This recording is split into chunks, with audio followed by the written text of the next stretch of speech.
Smart ও অসাম্প্রদায়িক বাংলাদেশ গঠনে সবাইকে এক হয়ে কাজ করার আহ্বান জানিয়েছেন ধর্মমন্ত্রী ফরিদুল হক খান।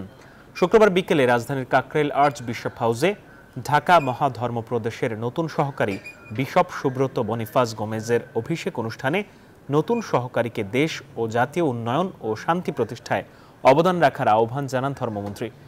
এ সময় খ্রিস্টান ধর্মের মানুষের উন্নয়নে সরকারের বিভিন্ন উদ্যোগের কথা জানিয়ে নিজেদের স্মার্ট করে তুলতে নৈতিকতা ও দেশপ্রেমে উদ্বুদ্ধ হওয়ার আহ্বানও জানান ধর্মমন্ত্রী ফরিদুল হক খান। বলেন, দেশের উন্নয়নে সবাইকে এক হয়ে কাজ করতে হবে। এ সময় যেসব কাজ দেশের উন্নয়ন বয়ে আনে সেসব কাজ করার আহ্বান জানিয়ে সংসদ সদস্য অনিমা মুক্তি গোমেজ বলেন, খ্রিস্টানদের যেসব সমস্যা ছিল তা সমাধানে দ্রুততার সাথে কাজ করছে সরকার। আমরা সংখ্যালঘু নই, আমরা সবাই বাঙালি, বাংলাদেশের মানুষ বাঙালি। আমরা আমাদের অধিকার আদায় করে নিয়ে আমরা এই দেশে বসবাস করতে চাই। সেই অধিকার আপনার যতটুকু অধিকার আমার ঠিক ততটুকু অধিকার।